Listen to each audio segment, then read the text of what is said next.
Là, lui, il en offre comme moins pour travailler. Là, tu te dis, ben là, il y en a qui vont dire, mais c'est pour faire le show. Personne m'a dit, t'as un GMC 2500 HD Duramax AT4X AEV. Non, tu sais. Personne ne sait. Personne me dit ça, là. Ouais.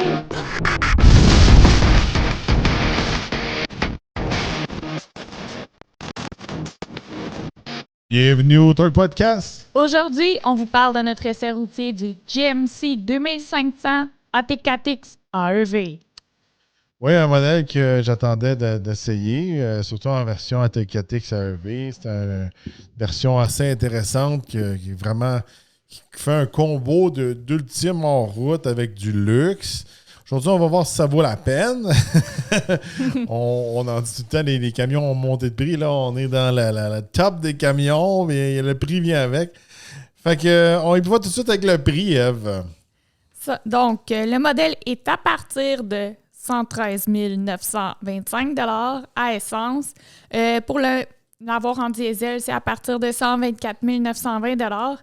Et le modèle qu'on avait à l'essai était d'une valeur de 136 964 $. Ouais, presque 140 000 $. Ça commence à être beaucoup, beaucoup d'argent. Oui. Quand on dit un pick-up à 100 000, là, c'est plus un pick-up à 100 000. Là. C'est un pick-up 100 000 et 100 000 et demi. Non, rendu là, avec probablement toutes les histoires de taxes de luxe, taxes de ci et ça. Les plaques. Il doit être dans les 150 000. Les plaques, les ci, les ça. Si on met les taxes, puis toutes les tu sais, mettons, les taxes d'achat, les taxes de luxe, les plaques qui vont dessus, ça doit monter assez haut, hein? Ça doit frôler 200 000. Hein? Non, c'est assez, ça monte assez. Sur le capot, on trouve un moteur V8 6.6 litres de turbo diesel Duramax, jumelé à transmission Allison 10 vitesses. Ça nous donne une puissance de 470 chevaux et 975 livres-pieds de couple. Bien sûr, c'est un modèle 4x4. Côté performance, puis là, nous autres aussi, on vous donne des vrais chiffres. Les économies d'essence, puis les dérossants, même si c'est un Super Duty, un HD, un 2500, un 3500, un Dually, on vous donne ces chiffres-là. On peut faire le 0 à 100 environ en 7,3 secondes, quart de mille en 15,5 secondes. Ça va très bien. Moteur qui est puissant quand même. C'est un bon moteur, le Duramax. Côté puissance, il est en arrière de la compétition. On retrouve mieux chez Ford, on retrouve mieux chez Ram avec les moteurs HO. Oui. Tu sais, je veux dire, là, payer 140 000 $, ça serait le fun d'avoir une option HO chez GM. Là. Oui, là, elle n'est pas là. Non, mais c'est ça qui manque, à mon avis à moi. Là.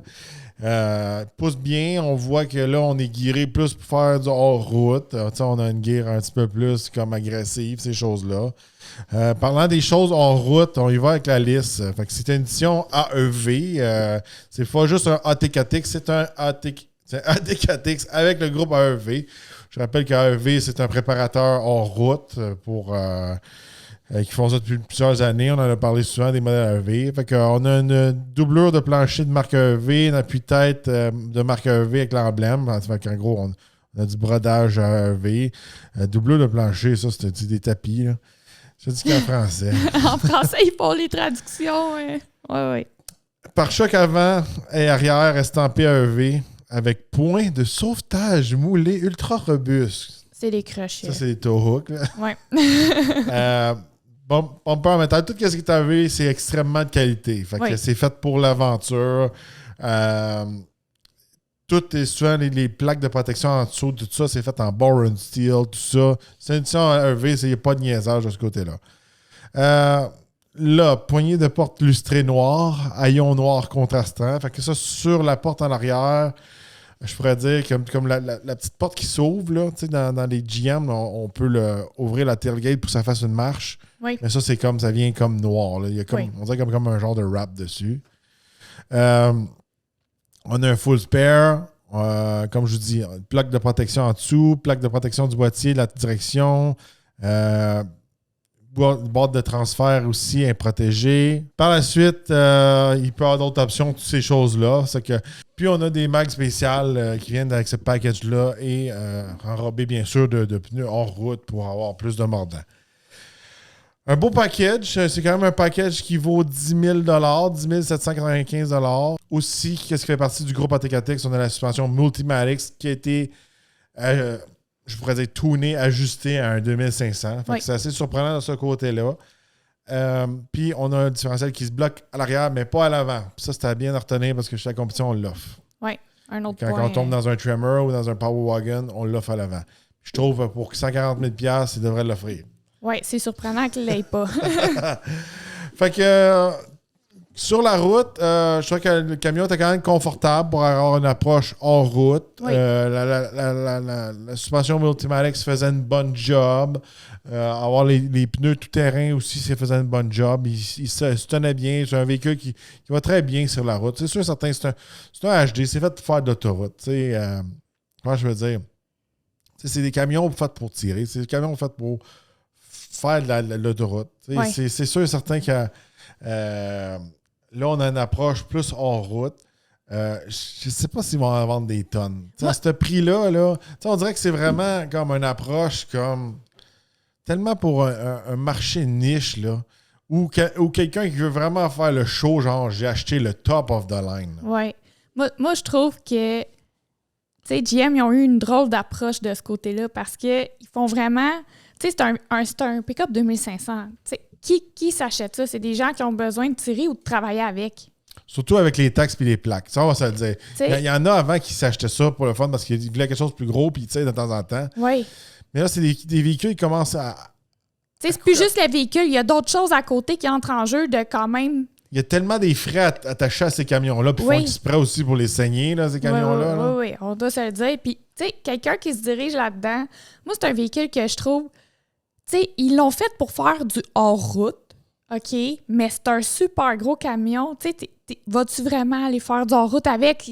Je veux dire, c'est moins pratique faire du hors-route avec un 2500 qu'un 1500 ou un pick-up de taille moyenne. Moi, ça me fait penser, on dirait qu'ils ont fait comme... Ils ont vu la mode du overlanding, puis ils disent on va offrir l'ultime camion pour ceux qui ont de l'argent puis avec du luxe. Ouais. Fait que comme ça, s'ils veulent se montrer un camion, qu'ils veulent mettre comme un gros camper en arrière ou quelque chose, ou pour ceux qui veulent faire du camping à des places plus rugged, ça va être l'ultime camion pour ça. Mais, tu sais, quand je vous dis, quand j'étais jeune, j'ai fait du hors-route avec mon père, puis c'était du hors-route pour travailler, pas du hors-route pour... on a du fun. Pour niaiser, oui. Puis on en avait des F250, 350, des affaires-là. Puis c'était pas bon dans le champ, là. C'était trop pesant, c'était trop long. Puis dans ce temps-là, il était bien moins pesant pour ça. Mais ils sont trop longs. Ils sont trop longs. Oui, c'est capable de se débrouiller plus qu'un autre, etc. Mais tu sais, comment je veux dire, plus qu'il est long, plus qu'il est pesant, plus que tu as de chances de te pogner. Tu sais, mettons, je regarde, là, je compare pas du tout les deux, mais mettons, tu regardes, TRX Raptor, c'est fait, oui, pour du hors-route, mais de haute vitesse. Tu sais, c'est fait, t'es dans la route, mais t'es dans un espace qui est dégagé. Tu sais, il est fait pour ça. Ouais. Là, lui, il est comme fait pour du hors-route dans le champ ou dans la montagne, mais c'est tellement gros. Je veux dire, c'est vraiment ciblé comme clientèle. L'affaire qu'il y a, c'est que... Puis c'est un petit peu le problème qu'on remarque tout le temps dernièrement dans les ATKTX, c'est quand on passe à, mettons, à l'intérieur.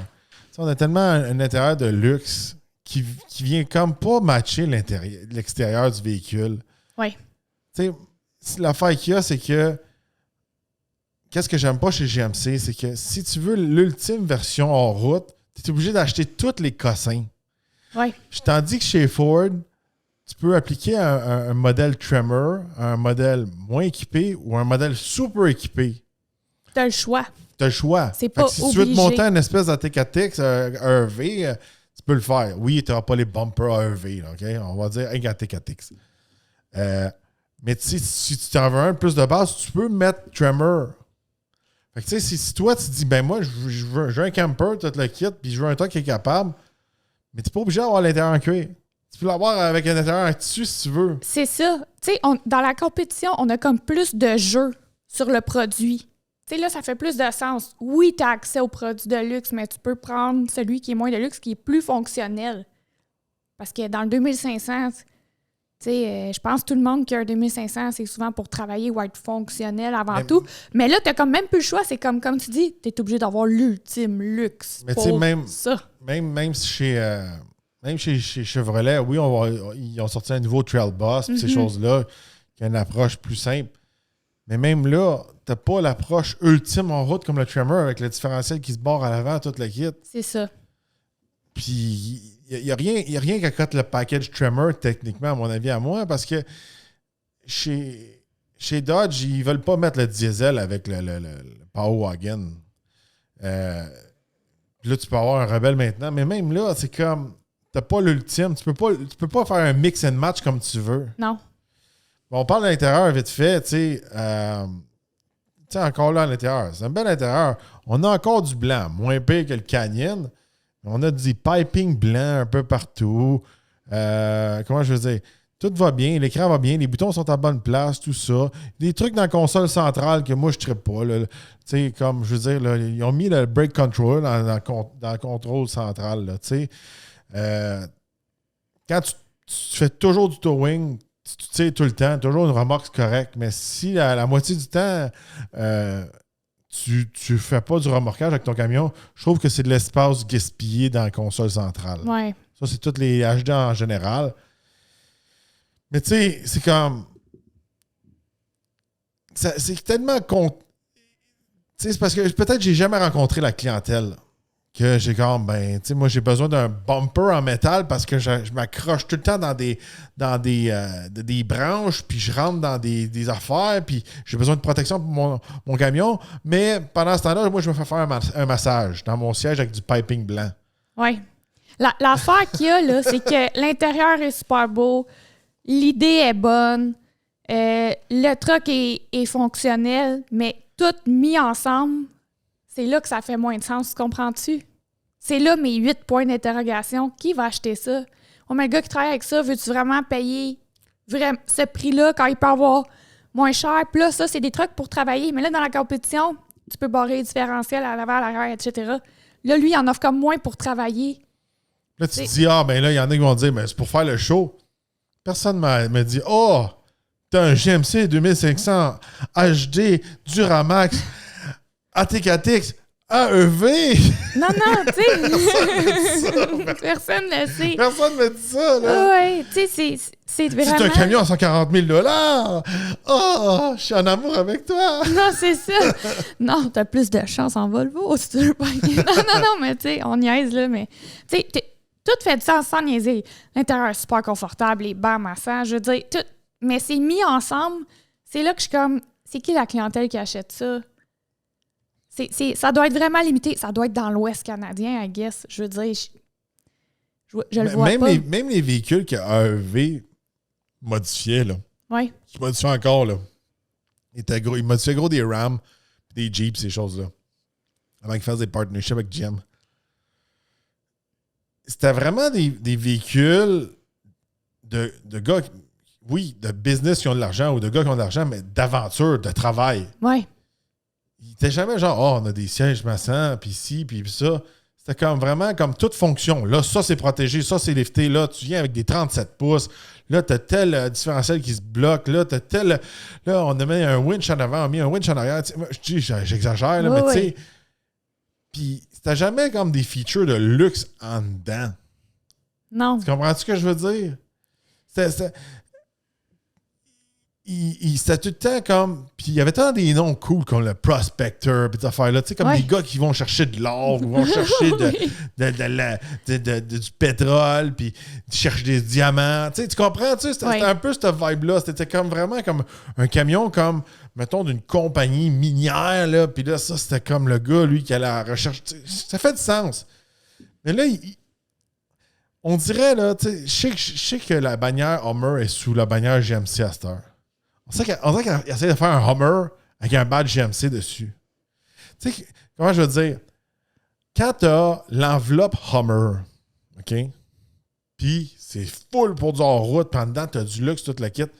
OK, ça fait du sens. OK? Tu fais ça avec un G-Wagon de chez Mercedes. OK, je comprends. Mais là, ils essaient de faire une espèce d'affaire, de tout loader qu'est-ce qu'ils ont, là, puis mettre ça dans un camion. Ouais. Mais tu sais, ce camion-là, tu peux l'acheter pour la moitié du prix. Puis tu vas avoir la même puissance, toute la kit, puis tu vas faire le même job, puis tu as des chances de te rendre au même spot en route si tu as des bons tailleurs.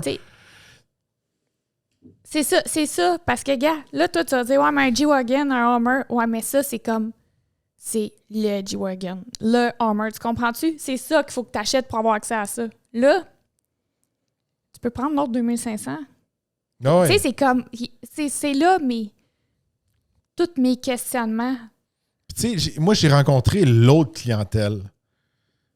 Celles qui veulent l'ultime hauler, que ça s'appelle en anglais.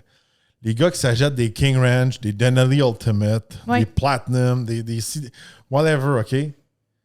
Eux autres, c'est des gars qui vivent dans leur truck, OK? Puis qui tirent du matin jusqu'au soir, des chevaux, peu importe qu'est-ce qu'ils tirent, des Rangers.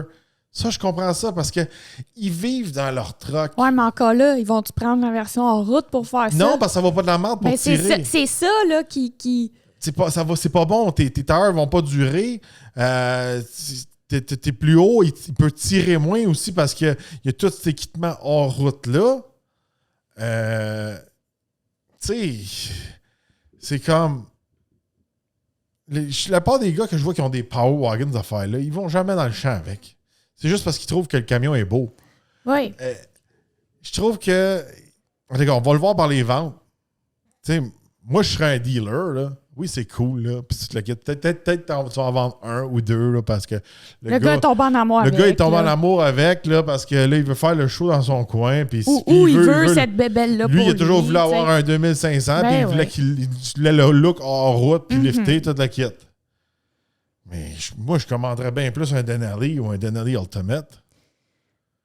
Tu sais, ça, moi, je commande dans un dealer. Vous allez dire que c'est drôle que je pense comme ça. C'est parce que dans l'industrie, ça marche quand même. Tu as un gars qui commande des trucks dans l'inventaire. Puis on ne peut pas tout choisir.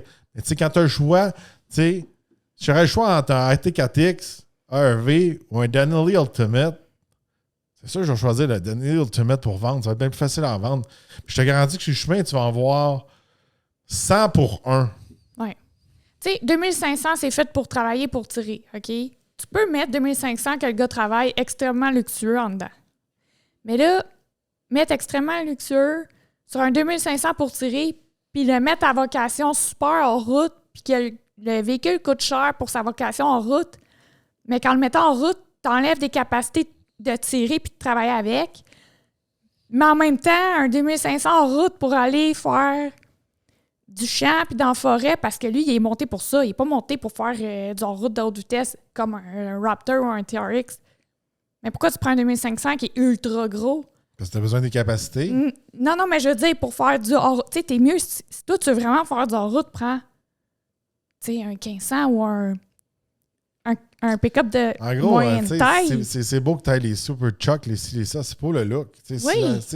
C'est plate à dire. Puis, il est bien équipé, tout ça, là, mais tu sais, pour le look, l'affaire qu'il y a, les gars qui font la route avec ça, OK, là.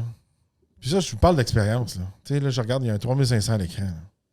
Mais nous autres, chez Ford, à un moment donné, on avait lancé des pneus, ça des 18,5, les mags. Tu vas dire, 18,5, ça sonne bizarre. Mais c'est comme la grosseur qu'ils mettent comme ces gros trucks. Ouais. Puis là, avec ce package-là, on pouvait mettre comme des tires long range. C'est des tires qui sont durs, mais tu peux charger plus, puis ils durent bien plus longtemps. Ouais. Tu vas faire bien plus de millage, puis en plus, ils sont moins durs sur l'économie d'essence parce qu'ils sont durs, puis ils sont faits pour faire du millage. C'est des tires de truck. Là. C'est ça. Ça, les gars, ils capotaient quand ils ont sorti ça dans les Super Duty. Parce qu'ils s'en servaient pour travailler, pour tirer avec. Oui. Hey, il y avait des gars que je croisais, là, il y avait des F450. Là, ils me disaient, moi, je fais mon changement d'huile aux 2 semaines. Fait du millage. Il en fait. Tu sais, on va se dire les vraies affaires. Tu sais, je te pose une question, OK? Tu sais, pour ceux qui ne savent pas, toi, tu as travaillé dans les salons de l'auto, partout aux États-Unis, partout au Canada, tu as dealé avec des gars de truck, tu sais, tu étais chez Ford, tu étais dans le marché du pick-up américain.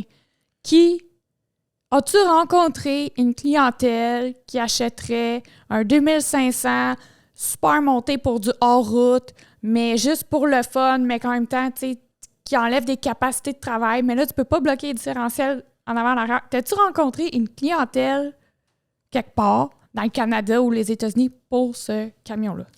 C'est des gars qui voulaient faire le show. Des trucks liftés qu'on appelle. À part ça, je vois pas. C'est des gars qui travaillaient presque pas avec leur camion, puis ils voulaient avoir un gros diesel, puis ils voulaient lifter. Ouais. Puis l'affaire qu'il y a, c'est que à un moment donné, il y a différentes modes là-dedans. Il y en a qui mettaient vraiment des taires de vannes, là, puis ils rabaissaient. Moi, ça, je trouvais ça cool. Là. Ouais. Tu vas tirer encore aussi avec. Là. Ah ouais. Ils étaient rabaissés, puis ils mettaient des gros bags comme modifiés de vannes. Ça surtout sur des dualies. Les autres, c'était lifté à mort très haut dans les airs. Je vais être franc avec vous, là, c'est tous des camions qui sont illégaux ici. Là.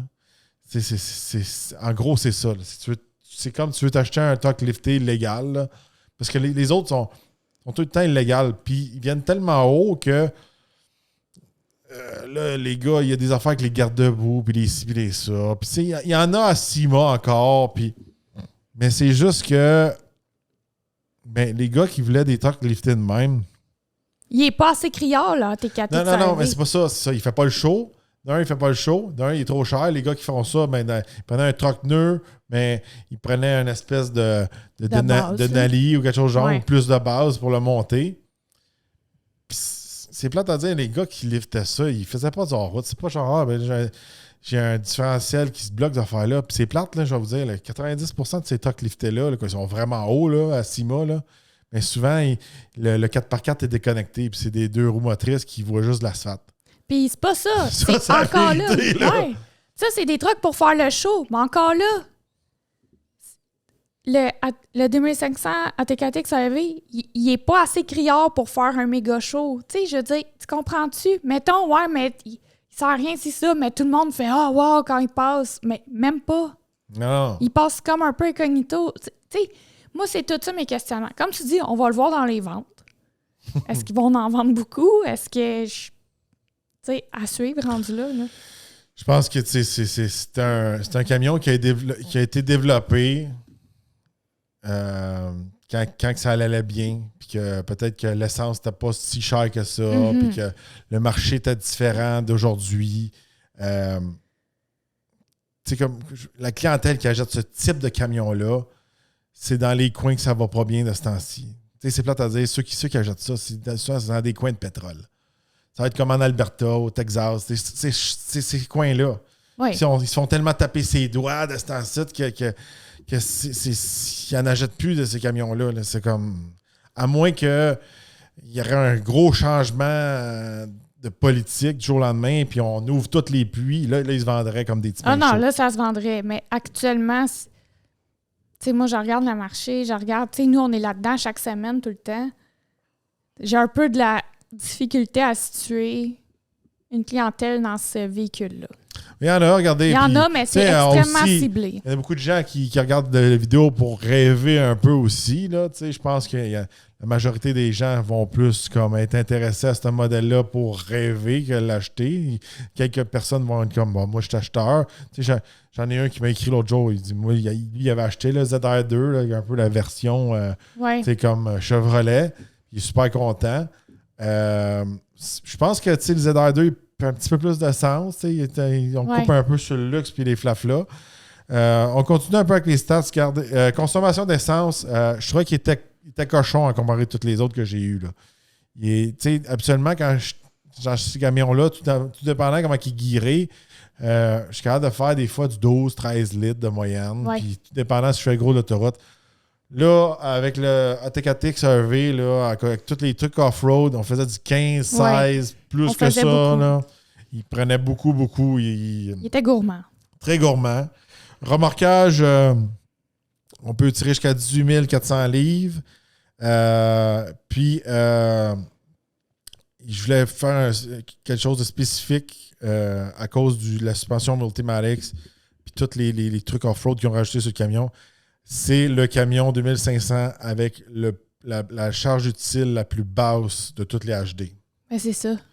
il peut avoir 2700 livres. C'est beaucoup quand même. Non, là. c'est quand même C'est beaucoup, mieux mais je veux dire, tu sais, quand t'es rendu à acheter les 2500, tu sais, tu sais, il y a plusieurs points, là. Les différentiels, la charge. Tu comprends ce que je veux dire? Il y en a comme moins de ce côté-là. Moi, qu'est-ce que je ferais, là, puis je veux finir sur cette note-là, là, je ferais un package EV, mais avec des sièges en tissu dedans. Je sais qu'il ne ferait pas autant de profits, puis les profits, mais je pense qu'il en vendrait plus. Tu fais un package hors route, OK, tu as des différentiels qui se barrent, tout ça, mais tu n'es pas obligé. Ton intérieur est comme de base, tu sais, ou juste en cuir, mais genre tout plein de noir. Ouais. Enlever un peu de flafla. C'est un package aventure. Oui. Je sais que GMC va être full de luxe, mais, ou qu'il le fasse avec Chevrolet. C'est juste que à 140 000 c'est bien trop cher. C'est trop cher. Avant, on voyait des packages, c'était comme, hey, ça vaut-tu la peine? Ah, tu sais, on checkait Colorado, Bison, ces affaires-là. Puis on comme, ah oui, ça vaut la peine, tu sais, un EV dans le temps. Et là, c'est ridicule, là. C'est ridicule, là. Moi, je suis sûr que ce camion-là, il serait capable de le faire. S'il enlèverait tout le flaf-là, on pourrait l'avoir pour 80-90 000, en bas de 100 000. Ah ouais. Non, mais c'est parce que là, ils en mettent beaucoup. Là, t'as comme pas le choix d'embarquer là-dedans. T'as 10 000 lacunes autour. Faudrait qu'ils gardent tout ce qui est fonctionnel. Oui, tout le ARV, le ci, le ça, tous les bumpers avant-arrière, tout le kit. Mais s'ils couperaient un peu, ça ferait du sens. Ça baisserait un peu. Tout fait du sens. L'intérieur est beau, tout ça, mais c'est mis tout ensemble que là, ça fait un peu moins de sens. Bon, un peu pour finir là-dedans, tu sais, je les aime beaucoup, les camions chez GM. Mais tu sais, regardez, je pense que si vous voulez, avec le Duramax, là, un AT4 normal, là, à 106 720 vous économisez un bon 30 000 à 40 000 Ça fait du sens. Il n'y a pas 30 000 d'équipement. Là. C'est beau avoir des bumpers en métal. Là. C'est beau avoir des sièges massants. Là. À un moment donné... lui aussi, il y a le différentiel qui se bloque à l'arrière. Lui aussi, il y a des pneus en route. Oui, il y a une suspension range show, mais il n'y a pas une suspension Multimatic. Mais c'est un beau camion. Oui. Puis, s'il ne fait pas l'affaire, vous pouvez mettre 30 000 en modification dessus. Tu sais, je ne sais pas. Puis déjà là, je trouve que t'as des camions comme le plus longtemps, ils étaient comme à 80 000, 90 000. C'est comme... Oh oui. Ça allait monter. On en parle à chaque épisode. Comment ça allait monter. À chaque fois que je retourne sur le site, c'est comme... Il monte.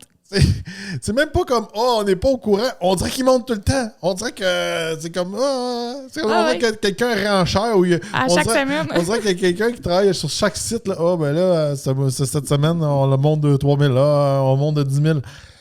Tu sais, juste vous dire, on voit des véhicules. À chaque semaine, on essaye plusieurs véhicules. Là. On est tout le temps là-dedans. Puis si nous, on est surpris, imagine le gars qui s'est acheté un camion il y a 4 ans, puis là, il veut aller changer. Là, j'en ai parlé avec plein de fans sur TikTok, sur Facebook, sur Instagram. Tout le monde est découragé. Tout le monde est en arrêt cardiaque. Tout le monde est comme, je vais garder mon pick-up, là, puis sinon, il faut que je downgrade. Je vais le rouler jusqu'à la corde, là. J'ai pas le choix, là. Tout le monde sont découragés. C'est comme... C'était des camions qui étaient accessibles, là. Je sais qu'ils font exprès pour que personne n'aille ça. Avec toutes les nouvelles taxes, là. Ça fait combien de temps là, que la super taxe de luxe est apparue? Là? Ça fait 3 ans, 2 ans? Non, il y avait une taxe de luxe, puis là, il y a la taxe au-dessus des 100 000. Ah, et là, il y a encore l'autre taxe. Là. En tout cas, je m'embarquerai pas dans les histoires de taxes. N'oubliez pas de joindre la section VIP pour nous aider à payer nos taxes. Non, mais plus sérieusement... vous savez, on a lancé la section Torque VIP. Là-dedans, vous avez des épisodes spéciaux qui n'apparaîtront jamais sur la chaîne régulière où on vous parle très ouvertement de plusieurs sujets. J'ai mis les liens dans la description, les 2 liens. Il y a 2 sections VIP que j'ai séparées. Là. Vous avez accès au même contenu, c'est juste que ça dépend de quelle plateforme vous préférez. Fait que les gens qui préfèrent YouTube, il y a un lien vers la section VIP YouTube, puis il y a aussi un lien vers la section VIP Spotify. Fait que si vous êtes plus un peu côté audio podcast. Spotify, c'est là qu'il faut vous cliquer. Puis, cliquez sur le lien, c'est plus simple.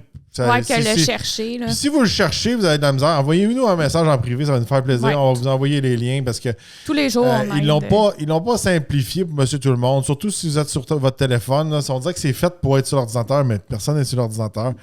Mais j'ai mis les liens dans la description, puis ces liens-là, ils vous emmènent à la bonne place. Oui, gênez-vous pas. Là. Tous les jours, il y en a 2-3 qui nous écrivent pour être dirigés, puis on vous donne un coup de main, ça nous vaut la peine, ça vaut la peine. Puis on rajoute beaucoup d'épisodes, puis le coût par mois est très raisonnable et pas cher, je trouve. Ouais, on n'a pas mis de taxe de luxe sur le... Non, c'est ça. Je pense que... Côté valeur-prix, c'est pas mal la chose la moins chère que vous allez payer, je pense. Puis on vous en donne pour votre argent. Jusqu'à présent, environ, là, je garantis pas ça, là, mais jusqu'à présent, on sort un épisode VIP pas mal au jour. Là. Ouais. Ça fait, je veux dire, il y en a quand même du contenu qui va sortir de ce côté-là. Puis vous avez accès à tout le contenu qu'on fait ici à l'avance également. Donc, si Jules donné une go, il a monté toutes les vidéos le lundi qui vont sortir toute la semaine, mais ils vont toutes être là sur la plateforme VIP à l'avance. Oui, c'est ça. Souvent, ça sort à peu près 12 heures à l'avance, des fois 24, mais en moyenne, c'est 12 heures. Fait que si vous avez un vidéo qui sort le dimanche soir, ça veut dire que Jules travaillait le dimanche. C'est ça. Ah non, n'oubliez pas de liker et partager l'épisode et on se retrouve dans un prochain podcast.